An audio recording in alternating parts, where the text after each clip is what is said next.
من يهده الله فلا مضل له ومن يضلل فلا هادي له أشهد أن لا إله إلا الله وحده لا شريك له وأشهد أن محمدا عبد الله ورسوله اللهم صل عليه وعلى آله وصحبه وسلم سلاما تسليما يقول الله تبارك وتعالى يا أيها الذين آمنوا اتقوا الله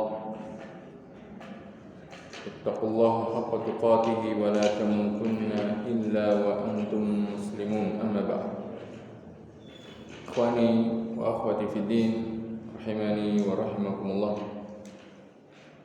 الحمد لله ثم الحمد لله ثم الحمد لله.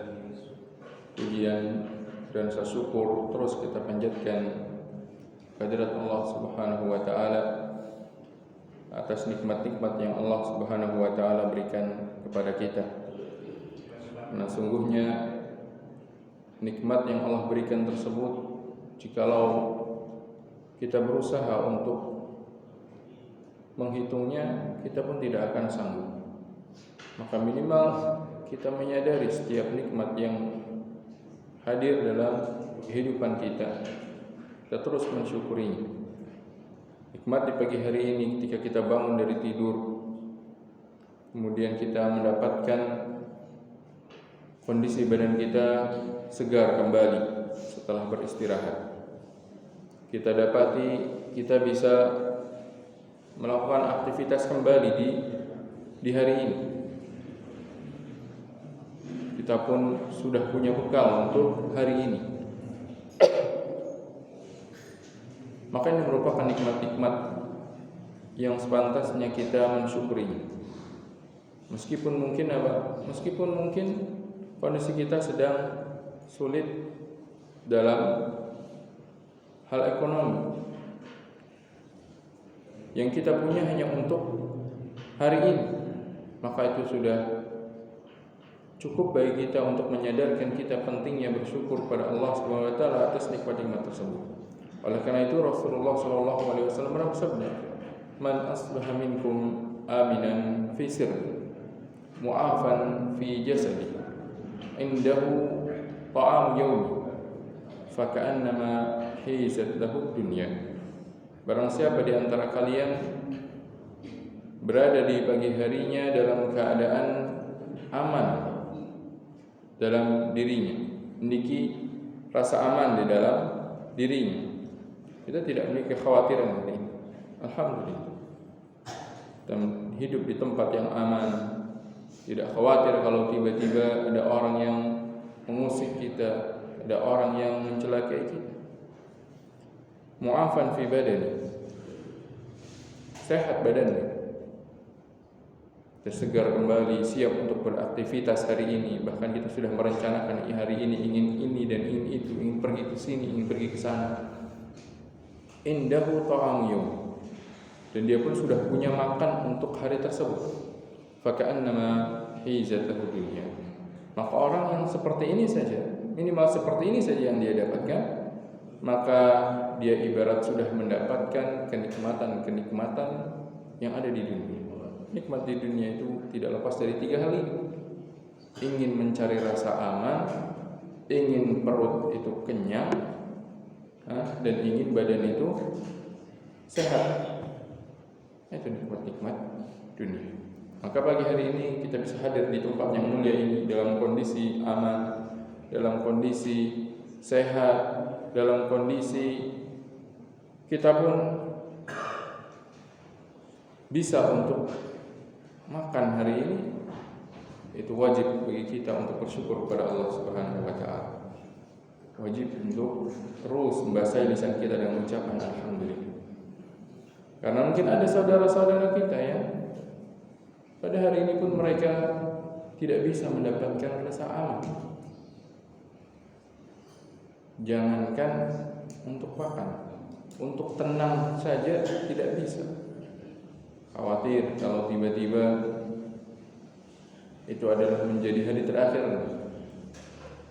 Khawatir kalau besok ternyata dia sudah tidak bisa lagi bertemu dengan keluarga. Karena kondisi mereka yang sedang mereka Untuk mendapatkan makan pun belum tentu mereka tahu hari ini bisa makan atau tidak. Kondisi badan juga sedang dalam keadaan yang sangat kesulitan. Maka ketika kita masih memiliki nikmat-nikmat ini, kita bersyukur kepada Allah Subhanahu wa taala. Ini merupakan sebuah nikmat. Khani wa akhwati fi din, azani Allah wa iyyakum.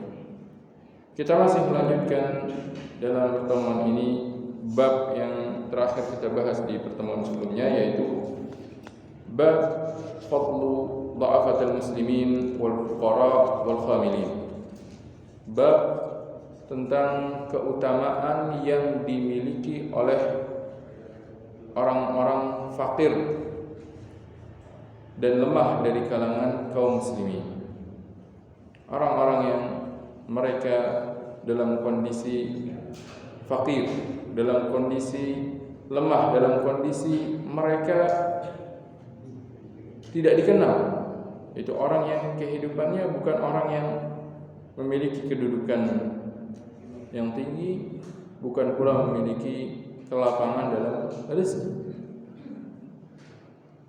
Maka orang-orang yang seperti ini di dunia mungkin kita melihatnya mereka ini kesulitan, mereka kesusahan.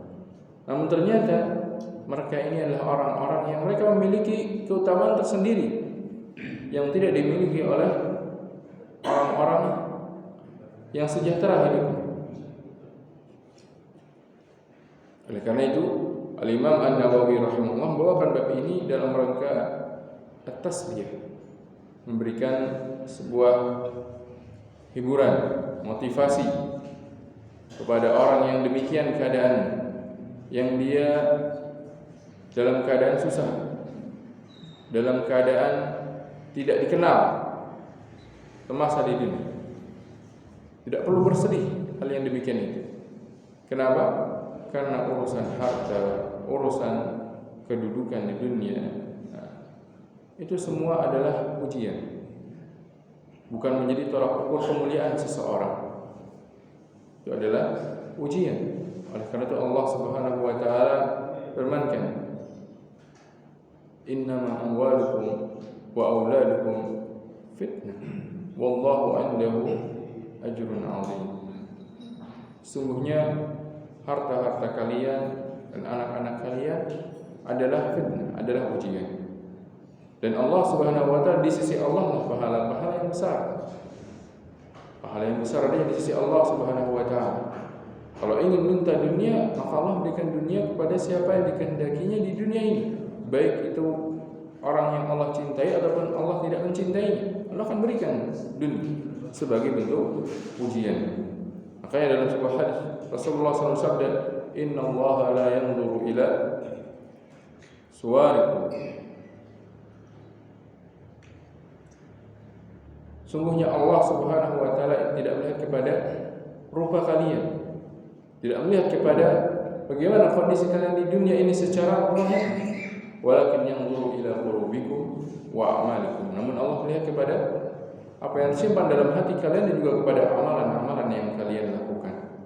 Maka dalam rangka tasliyah pada sebagian kaum muslimin yang mereka di dunia dalam kondisi yang sulit dalam kehidupan ekonominya, orang yang tidak dikenal di kalangan manusia, maka Imam An-Nawawi rahimahullah membawakan hadis-hadis ini mengingatkan bahwasanya mereka pun memiliki sebuah keutamaan tersendiri. Maka di antara hadis-hadis yang beliau sampaikan di sini, hadis yang diriwayatkan dari Abu Sa'id Al-Khudri radhiyallahu anhu, an Nabi sallallahu alaihi wasallam qala, dari Nabi sallallahu alaihi wasallam beliau bersabda, ihtajjatil jannatu wan nar faqalatin naru fiyal jabbarun wal mutakabbirun wa qala jannatu fiyya du'afa'un nasi wa masakinuhum. Rasulullah SAW mengisahkan tentang sebuah kejadian yang gaib, kita tidak bisa melihatnya. Apa itu? Beliau kisahkan surga dan neraka saling berdebat, itu saling beradu argumen. Lihat bagaimana Rasulullah mengabarkan tentang sesuatu yang gaib, dan ini sesuatu yang mungkin kita heran, akal kita tidak bisa sampai ke sana. Surga dan neraka saling berdebat. Surga dan neraka ini apa? Surga dan neraka kita tahu adalah tempat yang Allah SWT sediakan bagi orang-orang mukmin kelak di akhirat, dan bagi orang-orang kafir neraka kelak di akhirat. Tapi kedua-duanya kok bisa berdebat? Bagaimana? Suatu hal yang makhluk tapi tidak seperti manusia, kemudian Allah Taala jadikan mereka mampu untuk berbicara. Dan itu bukan hal yang mustahil bagi Allah Subhanahu wa taala.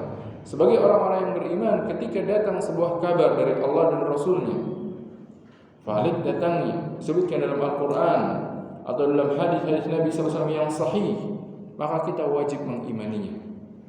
Oleh karena itu Allah SWT sebutkan, Alif Lam Mim, Dzalikal kitabu la raiba fihi hudal lil muttaqin. Alif Lam Mim, Al-Quran ini adalah kitab yang tidak ada keraguan di dalamnya sebagai petunjuk bagi orang-orang yang bertakwa. Siapa orang yang bertakwa? Alladzina yu'minuna bil ghaib. Sifat orang-orang yang bertakwa, mereka beriman terhadap perkara-perkara yang gaib, yang sabit datangnya, benar datangnya dari Allah dan Rasulnya. Hal-hal gaib bagi kita, gaib itu sesuatu yang tidak hadir di hadapan kita, sesuatu yang kita tidak bisa melihatnya, kita tidak bisa membuktikannya secara nyata. Kita hanya bisa apa? Hanya bisa mempercayai dan meyakini dari informasi yang disampaikan kepada kita. Maka kalau informasinya datang dari Allah dan datang dari Rasulnya, wajib untuk mengimaninya, meskipun akal kita tidak sampai untuk bisa memahaminya. Tapi kita wajib untuk mengimani maknanya selama kita itu yakin tentang sahihan kabar tersebut. Maka dalam hadis ini Rasulullah mengabarkan tentang sebuah kejadian yang gaib bagi kita, yaitu surga dan neraka mereka saling berdebat, saling berdiskusi. Dalam hal apa? Qalatin nar, neraka berkata, fiyal jabbarun wal mutakabbirun. Aku ini diisi oleh orang-orang yang keras hatinya, orang kasar perangainya, dan orang-orang yang sombong. Neraka ngeluh. Wa qalatil jannah, berkata surga, fiya du'afa'un nas wa masakinuhum. Kata surga, kalau saya malah diisi oleh orang-orang lemah dan orang-orang miskin. Orang yang ada di dalam saya adalah orang-orang lemah dan orang miskin. Neraka karena diisinya orang-orang yang keras perangainya, orang-orang yang sombong. Neraka ibarat apa? Ibarat mengeluhkan pada surga. Surga juga seperti itu. Kamu masih mending. Saya yang diisi oleh orang-orang lemah dan miskin. Ibaratnya seperti itu. Keduanya saling apa? Saling berbicara. Hal yang mungkin ketika Allah SWT menjadikan benda mati itu berbicara. Bahkan tangan-tangan kita saja kelak di akhirat akan berbicara. Tangan kita, kaki kita, semua ini akan berbicara. Yauma tashhadu 'alaihim arjuluhum. Tangan-tangan mereka akan menjadi saksi. Wa tukallimuna aydihim wa arjuluhum. Maka ini bukan hal yang mustahil. Faqadallahu bainahuma. Kemudian Allah Subhanahu wa taala kemudian menengahi di antara mereka. Berikan sebuah ketetapan. Innakil jannatu rahmati arhamu biki man asya. Engkau wahai surga, engkau adalah tempat rahmatku, tempat kasih sayangku. Aku memberikan rahmat denganmu kepada orang-orang yang aku kehendaki.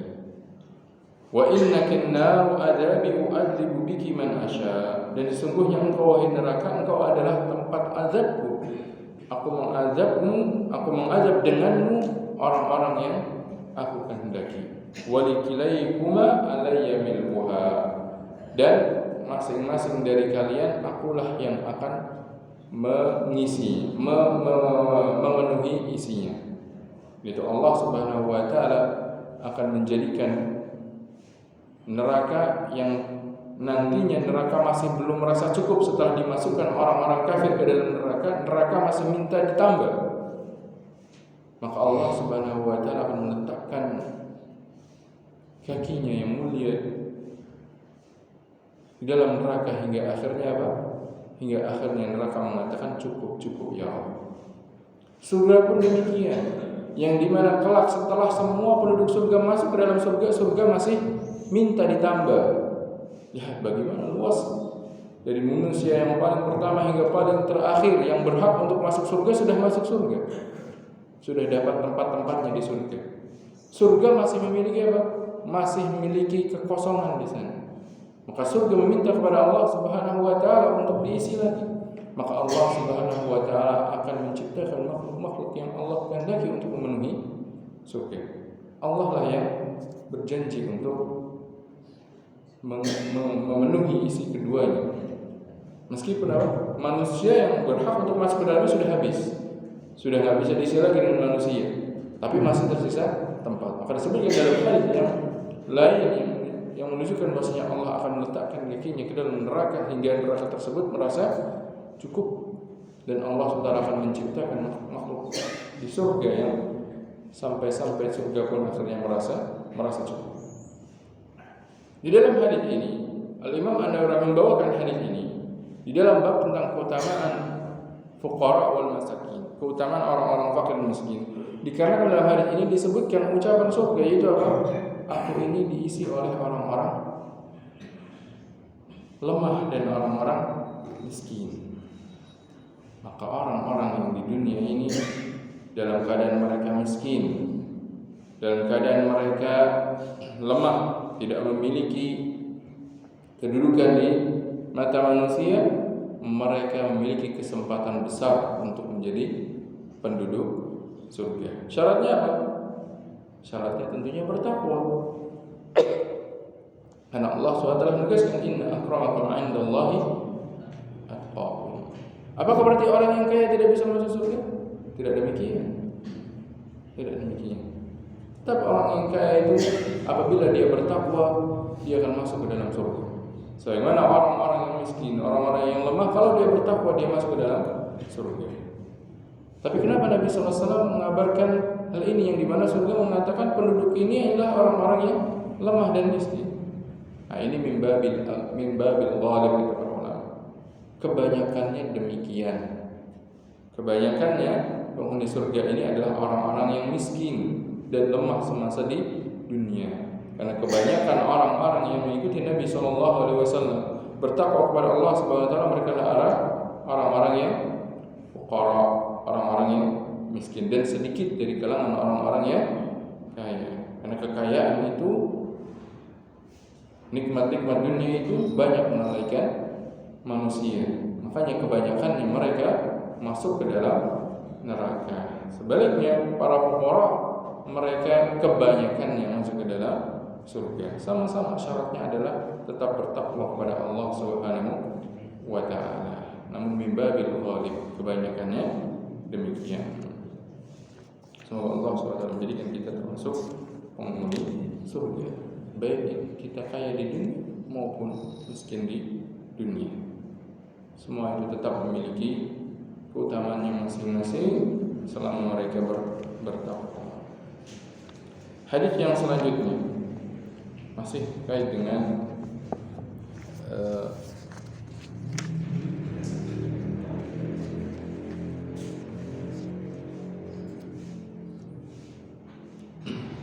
tentang keutamaan orang yang lemah dan orang fuqara. Wa anhu qala, dan diriwayatkan juga dari Abu Hurairah radhiyallahu taala anhu, Beliau mengatakan, qala Rasulullah sallallahu alaihi wasallam. Rasulullah sallallahu alaihi wasallam bersabda, "Rubba ash'atha akbara madfu'in bil abwab, law aqsama 'ala Allah la abarrah." Ada kalanya seorang itu dalam kondisi dia rambutnya acak-acakan dan badannya pakaiannya lusuh. Ketika dia menjadi syafaat, ditolak oleh orang-orang. Tidak ada orang-orang yang menghiraukannya. Lau aqsama 'ala Allahi la abar. Namun dia orang yang apabila dia bersumpah dengan menyebut nama Allah, pasti Allah akan mengabulkan apa yang dia katakan. Maksudnya, kalau dia memberikan sebuah pernyataan disertai dengan bersumpah, maka yang terjadi seperti apa yang dia katakan. Menunjukkan bahwasanya Pak, Allah Subhanahu wa taala memenuhi ucapan yang dia sampaikan. Menunjukkan bagaimana dia dekatnya dengan Allah Subhanahu wa taala, di mana Allah mengabulkan ucapannya. Kalau dia katakan demi Allah itu tidak akan terjadi, maka tidak akan terjadi. Kalau dia katakan demi Allah ini akan terjadi begini dan begini, maka pasti terjadi seperti apa yang dia katakan. Ini sebagai bentuk bahwasanya Allah Subhanahu wa taala mencintainya, sehingga Allah Subhanahu wa taala mengabulkan apa yang dia katakan sesuai apa yang dia sampaikan. Padahal apa? Padahal kondisinya dia bukan orang yang terhormat.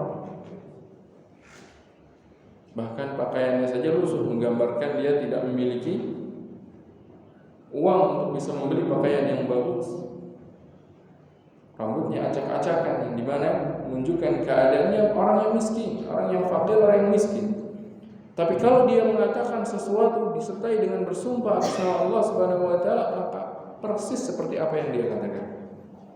Ini menunjukkan bahwasanya ada kalanya seorang itu dalam kondisi yang sulit dalam kehidupannya di dunia, tapi dia adalah orang yang sangat bertakwa kepada Allah Subhanahu wa taala, sehingga Allah sangat mencintainya. Bahkan sampai-sampai Allah SWT akan mengabulkan apa yang dia katakan seperti apa yang dia katakan. Persis seperti apa yang dia katakan. Ya subhanallah, orang seperti ini orang yang memiliki keutamaan. Meskipun di dunia dia bukan orang yang dikenal, orang mungkin tidak melihatnya. Bahkan kalau dia meminta sesuatu menjadi syafaat bagi orang lain, memberikan rekomendasi, dia tidak didengar, diabaikan ucapannya. Siapa ini? Mau apa dia? Maka yang seperti ini tentunya menunjukkan bahwasanya kondisi yang memprihatinkan di dunia, kemiskinan, kemudian lemah, tidak dikenal, bukan sebuah penghalang seorang untuk menjadi orang yang dicintai oleh Allah Subhanahu wa taala. Bahkan ada yang demikian. Kita tidak tahu apa yang dia lakukan saat sendirinya dia. Kita tidak tahu bagaimana ibadahnya dia. Maka tidak boleh kita meremehkan seorang muslim pun. Bahkan Rasulullah sendiri mengabarkan kepada kita, al-muslimu akhul muslim, la yadlimuhu wa la yahqiruhu wa la yakhluhu. Bihasbi imri'in minasyarri an yahqira akhahul muslim. Seorang muslim tidak boleh meremehkan pada saudaranya sesama muslim. Meskipun mungkin kondisinya dia tidak memiliki apa-apa, meskipun kondisinya dia bukan orang yang terpandang, tapi bisa jadi di mata Allah Subhanahu wa taala orang yang mulia dengan ketakwaan. Nah, Allah telah tegaskan, inna akramakum 'indallahi atqakum. Ini yang selanjutnya, wa Usamah radhiyallahu anhu, dari Usamah radhiyallahu anhu an Nabi sallallahu alaihi wasallam, dari Nabi sallallahu alaihi wasallam. Qala qumtu ala babil jannah. Nabi sallallahu alaihi wasallam mengabarkan, aku berdiri di pintu surga. Fa idza amatu man dakhalaha al-masakin. Maka kebanyakan orang yang memasuki surga adalah orang-orang miskin.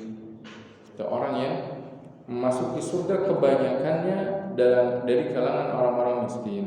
Wa ashabul jaddi mahbusun. Adapun orang-orang kaya, orang-orang yang diberikan kekayaan di dunia, maka mereka itu tertahan, masuknya belakangan. Orang-orang miskin mereka akan masuk duluan. Orang-orang yang kaya masuknya belakangan, tertahan.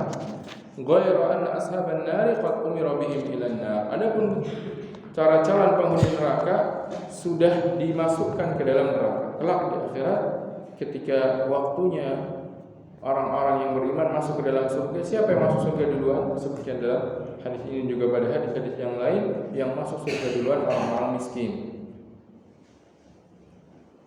Adapun orang-orang kaya mereka akan masuk belakangan.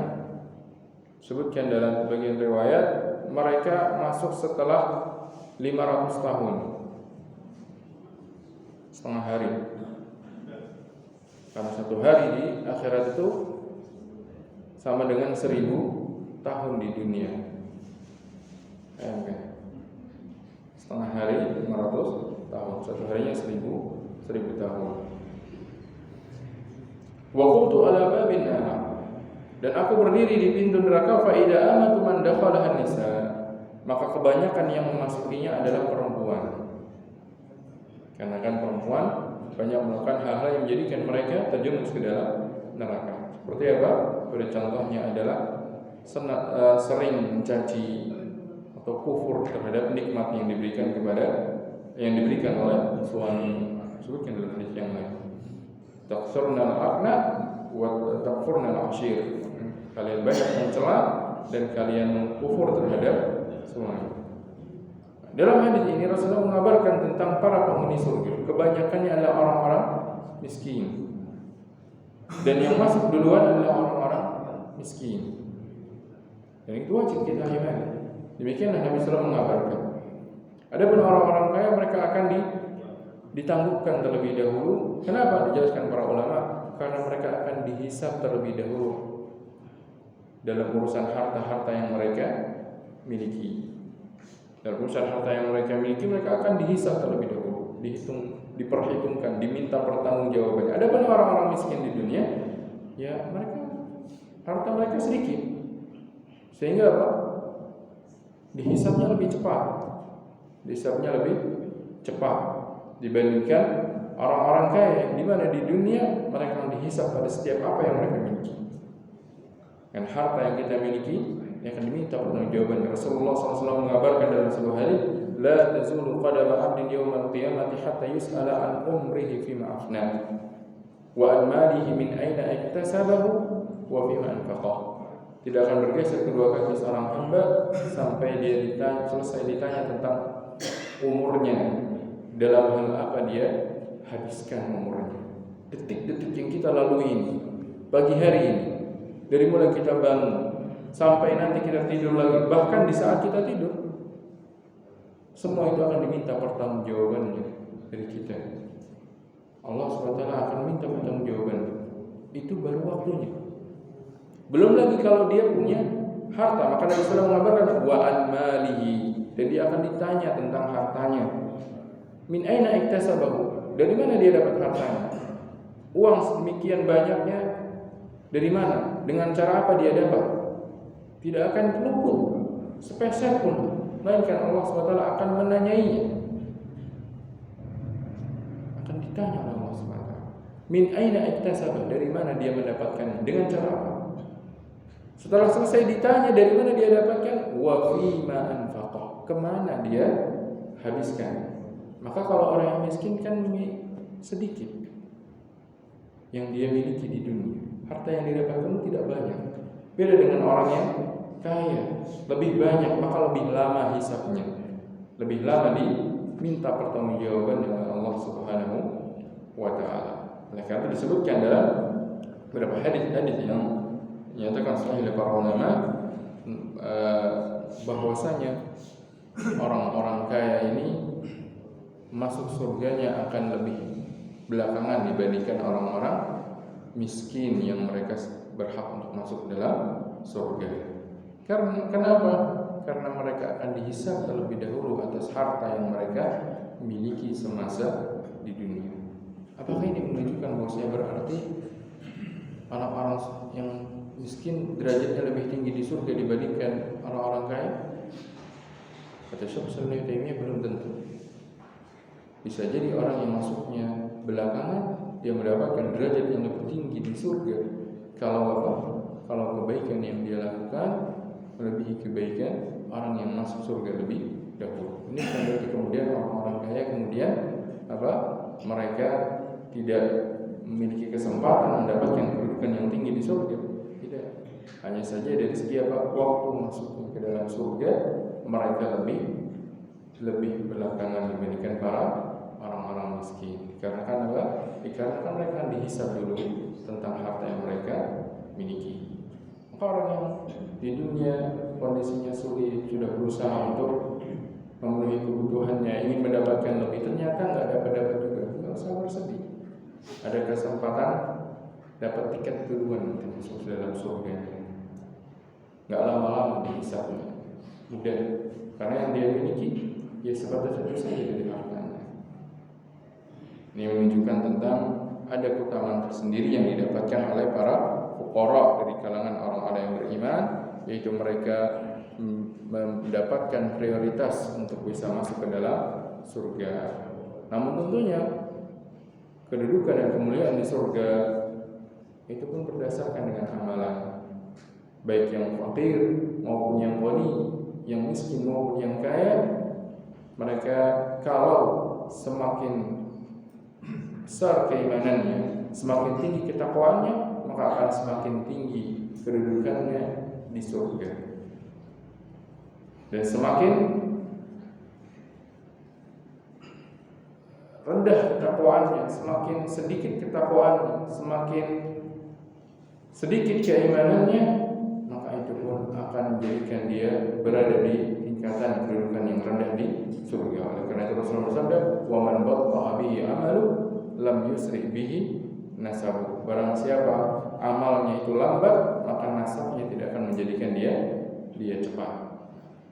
Maka kedua-duanya pun tetap harus berusaha untuk meningkatkan ketakwaan, baik yang miskin maupun yang kaya. Yang kaya pun kalau sudah diberikan rezeki oleh Allah Subhanahu wa taala, maka bukan berarti kemudian dia menolaknya. Bukan berarti kemudian dia menolaknya. Kenapa? Karena kalau dia mendapatkan rezeki di dunia, mendapatkan harta di dunia, dan dia bisa manfaatkan untuk ketakwaan, maka itu adalah sebaik-baiknya harta. Oleh karena itu disebutkan dalam hadis yang lain, Rasulullah SAW ketika mengabarkan kepada Amr bin As radhiyallahu taala anhu, beliau mengatakan, "Wahai Amr bin As, aku akan mengutusmu bersama pasukan dan Allah Subhanahu wa taala akan memberikanmu ghanimah." Amr bin As kemudian mengatakan, "Ya Rasulullah, saya ini masuk Islam bukan karena harta, bukan harta yang saya inginkan dari jihad." Apa kata Nabi sallallahu alaihi wasallam? "Ni'mal mal salih lirrajul salih." Kalau orangnya saleh, kemudian Allah berikan kepada dia harta yang baik, harta yang halal, didapat dengan cara yang halal, maka itu adalah sebaik-baik harta. Maka kalau kemudian Allah telah berikan kepada dia nikmat harta, bukan berarti kemudian saya jadi orang fakir sajalah biar lebih dulu masuk surga. Ketika Allah sudah berikan kepada dia, manfaatkan, gunakan untuk bertakwa kepada Allah Subhanahu wa taala sehingga menjadi harta yang terbaik. Namun ketika kondisinya Allah Subhanahu wa taala menguji dia dengan dibatasi rezekinya, sedikit rezekinya, maka tidak perlu bersedih. Kenapa? Karena kalau dia kondisi termasuk orang-orang yang miskin, orang fuqara, dia bisa akan lebih dahulu masuk ke dalam surga. Maka masing-masing memiliki keutamaan. Allah an yudkhilana al-jannah. Kita berdoa kepada Allah Subhanahu wa taala, semoga Allah Subhanahu wa taala memasukkan kita ke dalam surga apapun kondisi kita di dunia. Hadis terakhir di dalam bab ini hadis yang cukup panjang tentang kisah Juraij yang dikisahkan oleh Nabi sallallahu alaihi wasallam. An Abi Hurairah radhiyallahu anhu, anin Nabi sallallahu alaihi wasallam qala, dari Abu Hurairah radhiyallahu ta'ala dari Nabi sallallahu alaihi wasallam, beliau bersabda, "Lam yatakallam fil mahdi illa thalathatun." Tidak ada manusia yang sudah bisa berbicara sejak berada di pangkuan ibunya, itu ketika masih bayi, ketika masih dalam kondisi di timang-timang oleh ibunya, manusia masih bayi, tidak ada yang sudah bisa berbicara kecuali hanya 3 orang, kata Nabi SAW. 3 orang manusia yang dimana dalam kondisi bayi mereka sudah bisa berbicara. Allah Subhanahu wa Ta'ala Maha mampu untuk menjadikan makhluk yang dia tidak bisa berbicara, pada umumnya belum bisa berbicara, atau bahkan yang tidak bisa berbicara saja mampu berbicara.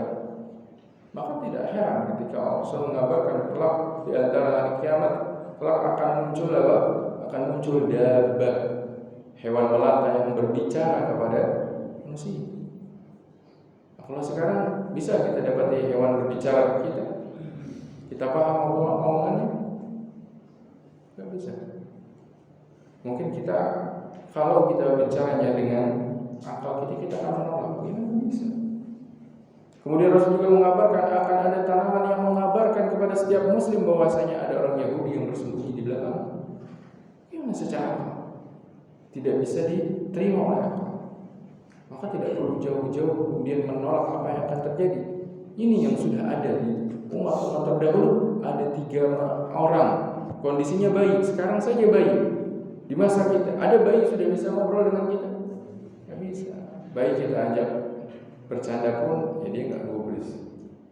Bayi yang masih dalam gendongan ibunya, dia pun belum bisa bergerak sendiri, masih menyusu.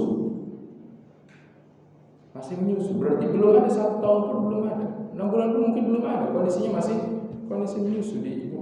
Sudah bisa berbicara, ngajak bicara dengan bahasa kita, bahasa manusia yang bisa biasa kita berbicara dengan bahasa tersebut sehari-hari. Kata Nabi SAW ada 3 orang. Yang pertama adalah Nabi Isa bin Maryam. Nabi Isa alaihissalam, Nabi terakhir dari kalangan Bani Israel. Yang Bani Israel pun mendustakan Nabi Isa, padahal dari bangsa mereka. Orang Yahudi mereka tidak menerima wahyu Nabi Isa, padahal juga dari Bani Israel. Bahkan mereka melakukan kezaliman kepada Nabi Isa. Bahkan mereka merubah syariatnya. Apalagi selain mereka. Maka tidak heran bagaimana perilaku Yahudi terhadap kaum muslimin. Kepada sesama mereka saja para rasul dari kalangan Bani Israel, Allah pisahkan mereka wa yaqulun anbiya, mereka bunuh para nabi-nabinya, apalagi yang bukan nabi. Enggak heran seperti itu mereka lakukan tanpa mereka segan. Dan kita lihat bagaimana perilaku mereka. Nabi Isa alaihissalam, Nabi terakhir dari Bani Israel, Allah SWT jadikan Nabi Isa berbicara sejak berada di pangkuan ibunya, yaitu ketika ibunya Maryam ketika itu dituduh oleh kaumnya telah berzina. Karena Nabi Isa ini kan lahir tanpa melalui perantara adanya manusia laki-laki yang menjadi bapaknya.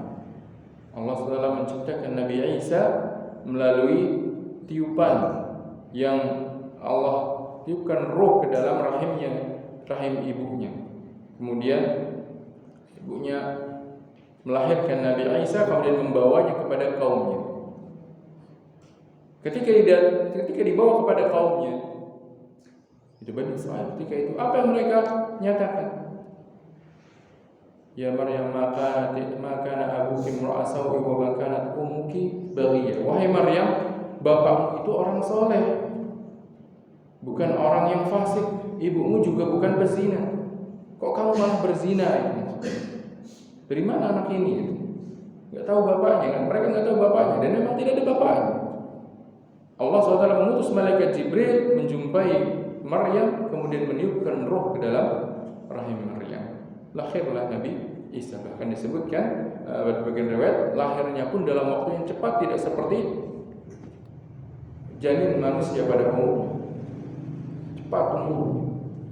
Sehingga setelah dilahirkan Maryam pun kemudian melahirkannya pun sendiri, tidak diketahui oleh kaumnya. Lalu tiba-tiba datang membawa bayi, mengatakan itu adalah bayi. Ketika dibawa kepada kaumnya, maka mereka menolak Isa, Nabi Isa, menuduh ibunya berzina. Lalu Allah Subhanahu wa taala menunjukkan kekuasaannya. Maka Nabi Isa langsung mengatakan, melepas susuannya, melepas susu yang ketika dia sedang menyusu, kemudian berbicara kepada kaumnya. Beliau katakan, "Inni Abdullah, atani al-kitaba wa ja'alani nabiyya wa ja'alani mubarakan aynama kuntu wa awsani bis salati waz zakati ma dumtu hayya wa barran bi walidati wa lam yaj'alni jabbaran 'asiyya wa salamun alayya yawma wulidtu wa yawma amutu wa yawma ub'atsu hayya." Ucapannya 7 kalimat beliau ucapkan kepada kaum. Ini Abdullah. Ketika mereka menuduh Maryam berzina karena enggak ada bapaknya bayi ini, maka Allah tunjukkan kekuasaannya. Nabi Isa langsung mengajak mereka bicara padahal bayi. Dan di Bani Israel mukjizat itu sangatlah banyak. Mereka menyaksikannya dengan mata kepala mereka sendiri, namun tetap tidak menjadikan mereka beriman. Maka kebanyakan mereka dimurkai oleh Allah Subhanahu wa taala. Allah sebutkan sebagiannya maghdubi alaihim, Allah sifat sebagiannya adalah waladhdallin, dimurkai, sebagiannya disifati orang yang sesat. Maka jangan sampai kita umat Islam seperti apa yang telah Allah Subhanahu wa taala saksikan kepada kita dari mukjizatnya.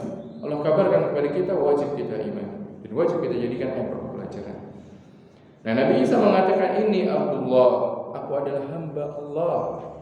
Ya, sudah jelas-jelas ketika masih bayi saja mengatakan ini Abdullah. Setelah beliau dewasa, setelah beliau kemudian disalib oleh Allah SWT, malah dijadikan ilah, tandingan bagi Allah SWT. Padahal sejak bayi saja beliau sudah mengatakan, ini Abdullah, aku adalah hamba Allah. Atani al-kitab wa ja'alani nabiyya, Allah memberikanku Alkitab dan menjadikanku seorang nabi. Wa ja'alani mubarakan aina ma kuntu wa awsani bis salati waz zakati ma dumtu hayya. Dan Allah Subhanahu wa taala memberikan keberkahan kepadaku dimanapun aku berada dan mewasiatiku untuk mendirikan salat dan menunaikan zakat. Maka syariat salat, syariat zakat ada sejak zaman nabi-nabi terdahulu. Sejak zaman Nabi Ibrahim ada syariat salat. Makanya sebelum Rasulullah SAW diutus, orang-orang Quraisy mereka pun mengenal salat. Tapi salatnya mereka sebelum diutus Nabi SAW sudah berubah dari syariat yang dibawa oleh Nabi Ibrahim alaihissalam. Kayak Allah sebutkan, wa ma kana salatuhum indal baiti illa muka'an wa tasdiyah.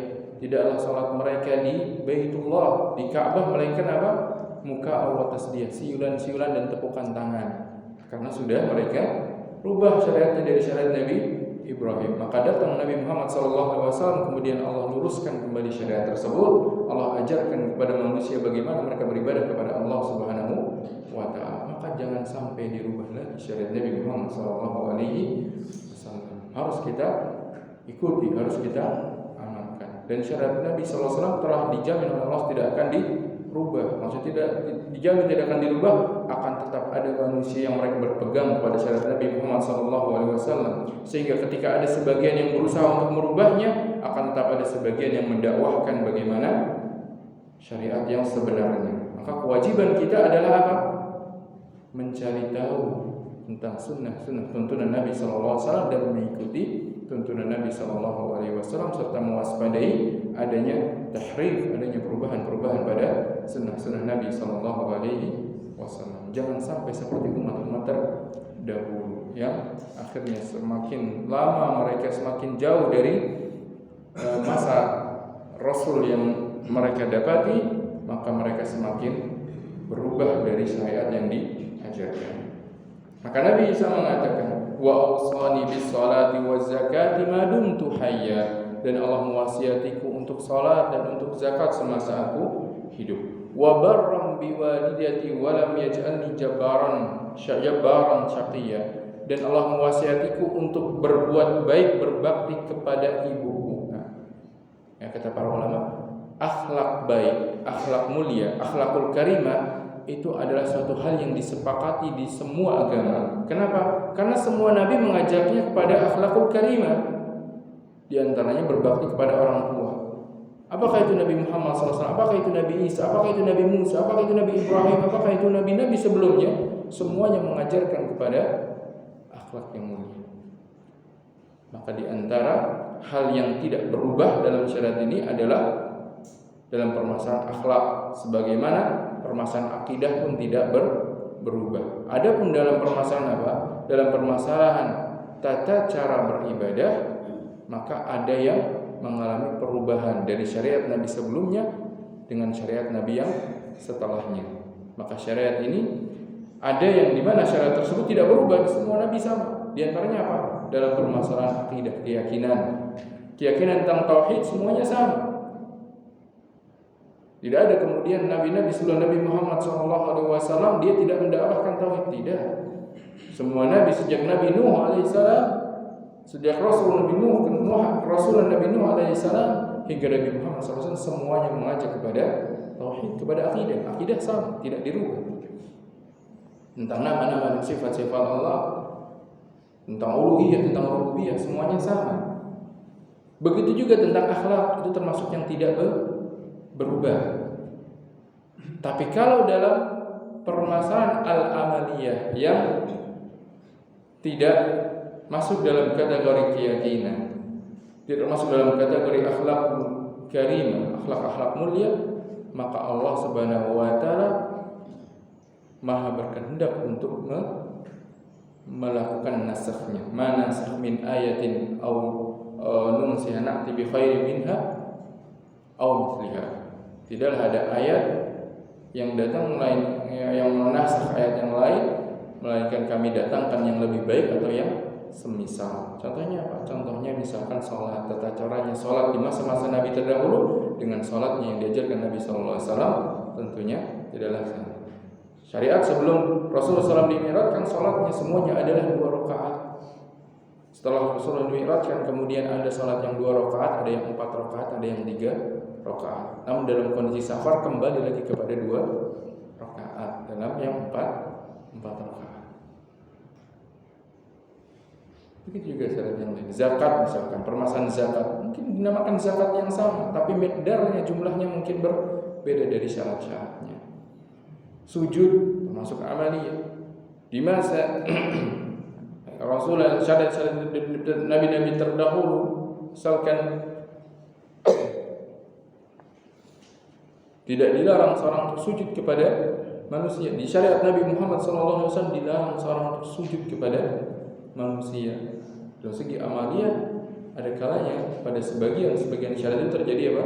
Terjadi perubahan. Tapi dalam permasalahan akidah, dalam permasalahan akhlak semuanya sama. Di antaranya disebutkan dalam ayat ini, Nabi Isa pun diperintahkan oleh Allah apa?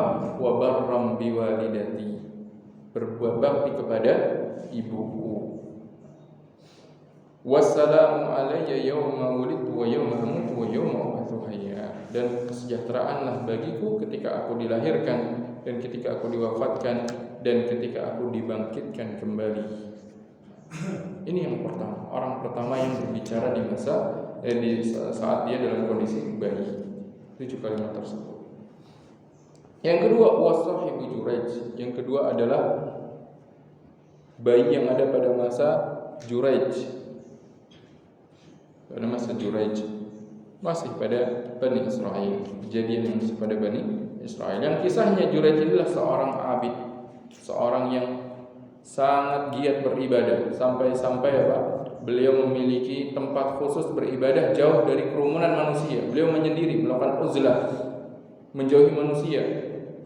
Karena uzlah ini, kalau memang uzlah itu mendatangkan maslahat, tidak mau bergaul dengan manusia untuk beribadah kepada Allah Subhanahu wa taala, jikalau memang itu lebih baik baginya, yaitu kalau dia bergaul dengan manusia namun kondisinya sudah rusak dan menjadikan dia tidak bisa memperbaiki kondisi manusia, bahkan bisa menjadikan dia ikut-ikutan ke dalam kerusakan yang ada, kemudian dia melakukan uzlah, menyendiri, maka tidaklah mengapa jikalau memang kondisinya mengharuskan.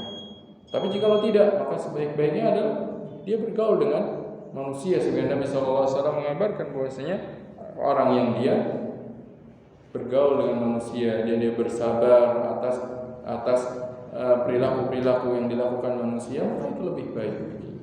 Nah, Juraij ini kisahnya dia menyendiri. Dia memiliki tempat ibadah tersendiri, dan suatu ketika dia sedang sholat, datang ibunya ketika dia sedang sholat, memanggil, ya Juraij, wahai Juraij. Juraij sedang sholat nafilah, sholat sunnah. Juraij kemudian mengatakan dalam sholatnya, ya Rabbi ummi wa sholati, wahai Rabbku, ibuku atau sholatku. Ternyata Juraij memilih lanjutkan sholat, abaikan saja panggilan ibunya. Ibunya tidak mendengar jawaban dari Juraij. Untuk kedua kalinya, besoknya ibunya datang lagi, masih Juraij dalam kondisi sedang sholat. Karena dia abid, orang yang menyendiri memang untuk beribadah kepada Allah SWT. Maka ibunya datang pas kondisinya dia sedang sholat sunnah terus. Kedua kalinya lagi dipanggil, tidak menjawab. Ya Rabbi ummi wa sholati, wahai Rabbku, ibuku atau sholatku. Beliau pilih untuk melanjutkan sholat. Yang tiga kalinya ibunya datang, memanggil, masih dalam keadaan sholat, tidak menjawab panggilan ibunya. Maka ibunya kesal. Punya anak yang dia soleh, beribadah kepada Allah Subhanahu wa Ta'ala. Ibunya tahu Juraij ada di dalam, sedang ibadah, dipanggil. Tentunya ibunya memanggil, ada sebuah keperluan yang dia inginkan dari Juraij. Juraij sebenarnya tidak menggubris. Ibunya kesal. Akhirnya apa? Ibunya berdoa mengatakan, Allahumma la tumithu hatta yanzura ila wujuhil mumisat. Ya Allah, jangan engkau wafatkan Juraij ini sampai dia telah melihat wajahnya wanita pezina. Maksudnya apa? Ibunya saking kesalnya mendoakan hal yang buruk bagi Juraij. Karena ketika melihat wajahnya wanita berzina, pada umumnya orang akan terpesona, tergoda kemudian melakukan perzinaan. Karena wanita yang dia pezina, memang dia perilakunya senang berzina, akan mengajak orang untuk berzina dengannya. Maka ibunya mendoakan, ya Allah, jangan engkau wafatkan Juraij sampai dia melihat wajah wanita berzina. Jadi sampai dia digoda oleh seorang wanita berzina. Bisa jadi dia tergoda, bisa jadi dia tetap istiqomah selamat. Intinya ibunya mendoakan hal yang tidak baik bagi putranya. Kenapa? Karena sudah terlanjur besar. Dan ini bisa kita ambil ibrah bahwasanya, kata para ulama, ketika seorang anak dipanggil oleh orang tuanya, meskipun dia dalam kondisi ibadah yang sunnah, ibadah nafilah, maka kalau dia tahu orang tuanya ini akan marah kalau tidak dia berikan respon secepatnya, maka dia hendaknya batalkan ibadah yang nafilahnya, penuhi panggilan orang tuanya. Jangan sampai seperti kisahnya Juraij. Karena di sini Allah SWT mengabulkan doa ibunya. Berarti apa? Ibunya dalam posisi yang benar, sehingga doanya kepada anaknya doa keburukan, Allah SWT kabulkan. Apabila ibadahnya ibadah yang nafilah. Tapi kalau ibadah yang wajib bagaimana? Kata para ulama, kalau ibadah yang wajib, maka kewajiban kepada Allah lebih diutamakan dibandingkan kewajiban kepada orang tua. Maka seorang pun, meskipun dia ahli beribadah, dia pun harus faqih, dia pun harus cerdas, bisa memilah-milih. Ibadah yang wajib, suatu amalan yang wajib harus lebih diprioritaskan dibandingkan amalan yang sunnah, yang mustahab. Berarti seorang butuh apa? Butuh belajar mana yang wajib, mana yang mustahab. Sehingga dalam kondisi dia dihadapkan antara perkara yang wajib dan perkara yang mustahab, haruslah dia kedepankan perkara yang wajib. Maka kondisinya dari hal ini bisa kita ambil sebuah pelajaran bahwasanya apabila orang tua memanggil anaknya dan orang tua ini akan marah kalau tidak segera diberikan respon oleh anaknya, maka hendaknya anaknya tersebut segera merespon meskipun dia harus membatalkan ibadah yang nafilah, ibadah yang sunnah. Tapi kalau seandainya orang tuanya biasanya tidak akan marah, biasa saja, dan orang tuanya bisa mengerti supaya anaknya menyelesaikan ibadahnya, maka tidak mengapa, tidak langsung merespon, tapi setidaknya memberikan isyarat. Isyaratnya gimana? Kalau dalam sholat setidaknya dia berdehem supaya orang tuanya paham, oh dia sedang sholat. Dia ada di dalam tapi tidak menjawab, berarti mungkin sedang sholat. Atau dia bertasbih, subhanallah. Ibarat orang sholat, kalau imamnya salah, dia mengingatkan dengan apa? Subhanallah. Maka kalau ada perkara lain yang butuh untuk dia berikan informasi bahwa dia sedang sholat, maka kata para ulama, dia pun bertasbih. Atau dia kencangkan bacaannya supaya apa? Supaya orang tuanya tahu di luar, oh dia sedang sholat, ya sudah ditunggu. Kalau dia bisa menduga orang tuanya akan ridho kalau tidak segera direspon. Tapi kalau kemungkinan orang tuanya akan marah kalau tidak segera direspon meskipun dia sedang sholat, kata para ulama, batalkan sholat nafilahnya. Jangan sampai seperti kejadiannya Jurayj. Fatadzakara Banu Israil Jurayjan wa ibadatahu. Maka akhirnya Bani Israel mengingat tentang Jurayj ini dan bagaimana ibadah Jurayj. Wa kanat imra'atun baghiyun yutamatsalu bi husniha.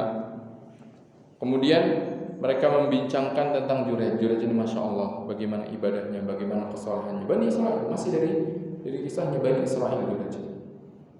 Nah, Allah menunjukkan mukjizatnya kepada Bani Israel, dimulai dari Nabi Isa yang pertama, kemudian juga kisahnya Jurayj. Nah, kemudian ketika itu ada seorang wanita pezina. Memang wanita ini biasanya berzina. Dia bermaksud mengatakan kepada Bani Israel, kalau kalian mau, saya akan menggoda si Jurayj. Orang-orang fasik itu kalau melihat orang soleh, mereka iri dengan kesolehannya. Irinya apa? Ingin menjadikan dia berubah dari kesolehannya. Demikianlah tabiat orang-orang yang fasik. Mereka itu enggak mau untuk masuk neraka sendirian. Mereka akan mengajak teman. Makanya ujian-ujian, godaan-godaan, fitnah akan terus dilancarkan oleh orang-orang yang mereka tidak senang dengan orang-orang yang soleh, supaya tidak mereka saja yang sengsara di neraka. Mereka sudah terkadung tercebur dalam neraka, tidak mau bertobat, tidak akan diam, tapi akan berusaha untuk memalingkan orang-orang yang soleh dari kesolehannya. Makanya Allah SWT tegaskan, orang-orang kafir pun mereka tidak segan-segan untuk berinfak demi apa? Demi menghalangi jalan Allah SWT. Walladzina kafaru yunfiquna amwalahum liyasuddu an sabilillah. Orang-orang kafir mereka pun menginfakkan hartanya. Enggak bakhil mereka. Mereka tidak bakhil. Tapi dalam urusan apa? Dalam urusan justru malah menghalangi manusia dari jalan Allah. Maka orang mukmin jangan bakhil. Orang-orang yang kafir saja, musuh-musuh Allah, tidak bakhil untuk mendermakan hartanya di dalam menghalangi jalan Allah. Maka orang yang mukmin justru harus dermawan di dalam membela agama Allah Subhanahu wa taala. Jangan kalah dengan mereka. Maka kemudian wanita ini datang kepada Jurayj. Fata'arrata falam yaltafit ilaiha. Namun Jurayj karena dia orang yang saleh, dia pun diselamatkan oleh Allah SWT dari tergoda dengan wanita pezina ini. Dia palingkan, tidak dia pedulikan. Padahal apa? Wanita ini datang menawarkan dirinya berzina dan Jurayj ini sendirian di dalam tempat ibadahnya. Enggak ada yang tahu kalaupun dia berzina. Meskipun sebenarnya wanita ini adalah sengaja dan rencana dengan orang-orang yang memang ingin menjerumuskan Jurayj ke dalam kemaksiatan. Maka Jurayj tidak berkenan. Akhirnya apa? Wanita ini pergi, kemudian dia menjumpai ada penggembala kambing di sekitar tempatnya Jurayj. Akhirnya dia malah berzina dengan penggembala kambing. Sampai akhirnya apa? Dia hamil dan melahirkan anak. Orang-orang taunya anak ini anak siapa? Anak Jurayj. Karena kan wanita ini mengatakan saya akan menggoda Jurayj. Wanita ini pun menyembunyikan kenyataan dengan cara apa? Dia nyatakan ini adalah anaknya Jurayj. Akhirnya apa? Orang-orang marah dengan Jurayj.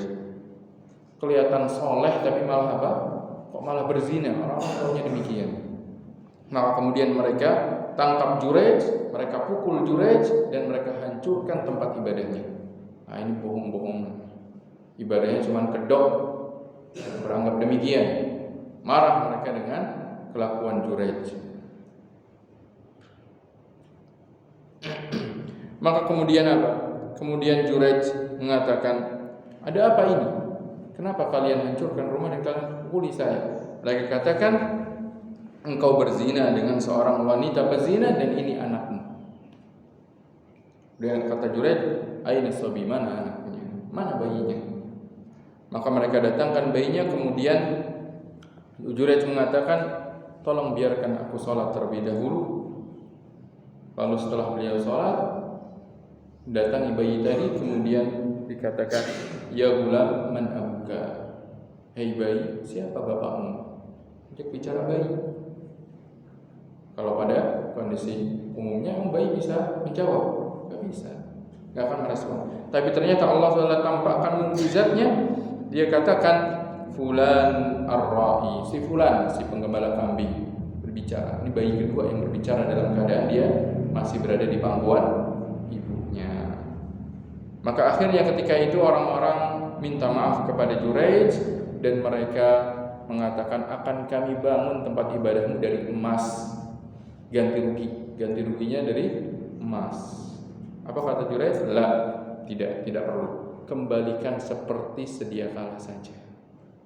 Ya, menunjukkan Jurayj orang yang soleh dan selamat dari godaan. Hanya saja tadi karena Jurayj tidak menggubris ibunya ketika sedang sholat, maka Allah berikan ujian kepada Jurayj. Itu menunjukkan pentingnya kita selain rajin beribadah, kita pun harus faqih, harus berilmu tentang mana yang amalan yang wajib, mana yang mustahab, mana yang seharusnya kita lakukan, mana yang seharusnya kita tinggalkan. Dan pentingnya juga kita harus terus istiqomah di dalam beribadah kepada Allah SWT agar Allah selamatkan kita dari ujian-ujian yang ada. Maka itu adalah bayi kedua yang berbicara ketika dia di masa bayi. Bayi yang ketiga, singkat sebelum kita tutup di sini. Bayi yang ketiga adalah seorang bayi yang ketika itu dia berada dalam gendongan ibunya sedang menyusu, kemudian lewat di hadapan keduanya, di hadapan ibu dan anak ini, seorang di atas kendaraan yang bagus dan dia bagus penampilannya. Jadi orang yang terkemuka, orang terhormat lewat. Kemudian ibunya mengatakan, berdoa, Allahumma ja'al ibni mithla hadza, ya Allah jadikan anakku seperti orang ini. Tiba-tiba bayinya yang sedang menyusu melepas susuan ibunya, kemudian mengatakan, ya Allah jangan jadikan aku seperti orang itu. Bayinya berbicara. Ketika ibunya berdoa malah ditolak oleh bayinya. Bayinya berdoanya sebaliknya. Summa aqbala ala sadai, kemudian nyusul lagi. Kemudian datang orang yang berikutnya, yaitu apa? Seorang budak perempuan yang dipukuli oleh orang-orang. Mereka menjumpai ada seorang budak perempuan dipukuli oleh orang-orang karena apa? Budak itu dituduh berzina dan mencuri. Orang budak tuduh berzina dan mencuri, akhirnya dipukuli. Maka ibunya berdoa, ya Allah jangan jadikan putraku seperti perempuan ini. Kondisinya budak, berzina pula, mencuri pula. Yang dilihat seperti itu karena tidak bisa mendatangkan bukti dia tidak mencuri dan tidak berzina. Dia hanya bisa mengadu kepada Allah Subhanahu wa taala tentang kedustaan yang dituduhkan. Maka bayi ini yang tadinya juga menyusui melepas lagi susuannya, kemudian dia katakan, ya Allah jadikan aku seperti perempuan itu. Berdoa sebaliknya dari doa yang dipanjatkan ibunya. Maka kemudian keduanya ini akhirnya berbicara, ibu dan anak ini akhirnya berbicara, ngajak bicara bayinya. Kemudian apa? Kemudian Nabi SAW menjelaskan kenapa anak itu berdoa seperti itu. Ternyata orang pertama yang lewat dalam kondisi terhormat dia adalah seorang yang jabbar, orang yang keras perangai, orang yang sombong. Makanya bayinya berdoa kepada Allah, jangan dijadikan seperti orang itu. Berarti bayi ini selain bisa berbicara, dia pun diberikan ilmu oleh Allah untuk mengetahui keadaan yang sebenarnya dari dua orang yang melewati mereka. Ini menunjukkan tentang bahwasanya kondisi orang yang dimana dia ada kalanya dia orang yang lemah, orang yang tidak memiliki kedudukan, namun ternyata apabila dia bertakwa kepada Allah Subhanahu wa taala, maka dia akan menjadi mulia di sisi Allah Subhanahu wa taala meskipun manusia tidak mengakuinya. Seperti kejadian pada wanita tadi yang dipukuli, dituduh berzina dan mencuri, dan tidak bisa mendatangkan bukti bahwasanya dia bebas dari tuduhan-tuduhan tersebut. Dia hanya bisa mengadu kepada Allah Subhanahu wa taala. Maka dia memiliki kedudukan yang tinggi di sisi Allah Subhanahu wa taala. Semoga Allah Subhanahu wa taala menjadikan kita termasuk orang-orang yang bertakwa, dan semoga Allah Subhanahu wa taala menyelamatkan kita dari fitnah harta, agar kita bisa memanfaatkan nikmat-nikmat yang Allah berikan kepada kita untuk terus bertakwa kepada Allah Subhanahu wa taala bagaimanapun keadaan kita, baik di lapangkan rezekinya maupun dalam kondisi sempit rezekinya. Maka tetap yang menjadi prioritas seorang mukmin adalah senantiasa bertakwa kepada Allah Subhanahu wa taala. Dan kita mengingat sabda Nabi sallallahu alaihi wasallam tentang sifat seorang mukmin, in asabahu sarra syakar, kalau dia dapat nikmat maka dia bersyukur, wa in asabahu dharra sabar, tapi kalau dia mendapatkan ujian, hal yang tidak menyenangkan, maka dia terus bersabar. Fakana khairan lahu, maka kedua-duanya menjadi sebuah kebaikan bagi seorang mukmin. Ikhwani wa akhwati fillah, azza wa iyyakum. Sampai di sini dulu pembahasan kita pada pagi hari ini, dan dikarenakan waktu sudah lewat jauh dari waktu suruh, maka mungkin tidak kita adakan tanya jawab untuk pagi hari ini. Kita tutup dengan doa kafaratul majelis. Subhanallah wa bihamdihi, asyhadu an la ilaha illa anta, astaghfiruka wa